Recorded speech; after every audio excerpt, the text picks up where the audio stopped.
গল্প। আন্তর্জাতিক মাতৃভাষা দিবসে মাকে সারপ্রাইজ। কলমে সোমাইস। হ্যালো হ্যালো মা, তোমার খোকা বলছি। কেমন আছো মা? হ্যালো, কি হলো? কথা বলছো না যে? আমি কিন্তু তোমার গরম নিঃশ্বাস শুনতে পাচ্ছি। মা, কথা বলো। হো, বুঝেছি, অভিমান হয়েছে তোমাকে ছেড়ে চলে এসেছি বলে। কিন্তু কি করব বলো, আমার যে আর কোনো উপায় ছিল না। তুমিই তো চেয়েছিলে আমি পড়াশোনা করে অনেক বড় হই। বাবারও তাই ইচ্ছে ছিল। তাই বাবা আর তোমার ইচ্ছে পূরণ করতে আমাকে ইংলিশ মিডিয়াম স্কুলে পড়ালে। নিজের শখ আহ্লাদ বিসর্জন দিয়ে ইচ্ছে পূরণের স্বপ্ন দেখলে। আমিও তোমাদের স্বপ্ন পূরণে অঙ্গীকারবদ্ধ হয়ে সফল হলাম। ইঞ্জিনিয়ারিং পাশ করে ইউএসের একটা বড় কোম্পানিতে জয়েন করি। এই ডিসিশন তো তোমারই ছিল মা। আমি তো আসতে চাইনি, তুমিই তো জোর করেছো।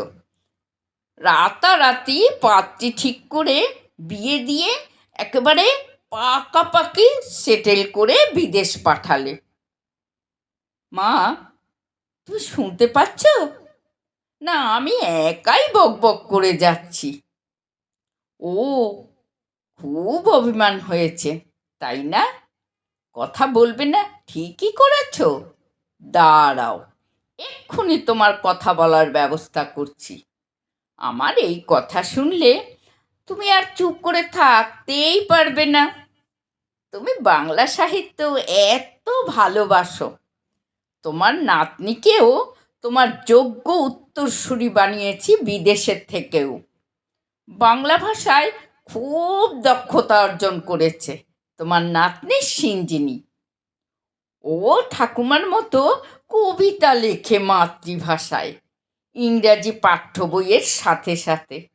জানো মা, এখানে বাঙালি ক্লাবে কবিতা কম্পিটিশনে নিজের লেখা কবিতা পাঠ করে পুরস্কৃত হয়েছে।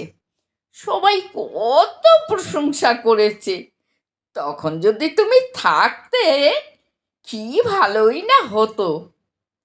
তা তোমার কথা বলেছি, সেসব ছবিও তোমাকে পাঠিয়েছি, তুমি তো রাগ করে দেখোইনি। ও মা, এবার তো অন্তত কিছু বলো। দাঁড়া দাঁড়া, নিজেকে একটু সামলে নেই। এতক্ষণ তোর কথা শুনতে শুনতে অন্য জগতে চলে গিয়েছিলাম। মা, তুমি সেই আগের মতোই আছো। আজকের দিনে এত বড় সারপ্রাইজ দিবি খোকা, আমি কল্পনাও করতে পারিনি। আজ আন্তর্জাতিক মাতৃভাষা দিবসে এটাই আমার কাছে সবচেয়ে বড় প্রাপ্তি। তোর উপরে একটু অভিমান হয়েছিল বটে, আর কোনো অভিমান নেই। তুই যে বিদেশ থেকেও মাতৃভাষার এত অনুরাগী হয়েছিস, সত্যি মা হিসাবে আমি গর্ববোধ করছি। আমার নাতনিকে বলবি ওর জন্য অনেক ভালোবাসা জড়ো করে রেখেছি। তোরা যখন আসবি ভালোবাসা একেবারে সুদে আসলে উসুল করে নেব। তুই বৌমা নাতনি খুব খুব ভালো থাকিস। চিন্তা করিস না, আমি ভালো আছি। সময় পেলে ফোন করিস। এখন রাখি, সাবধানে থাকিস। নমস্কার।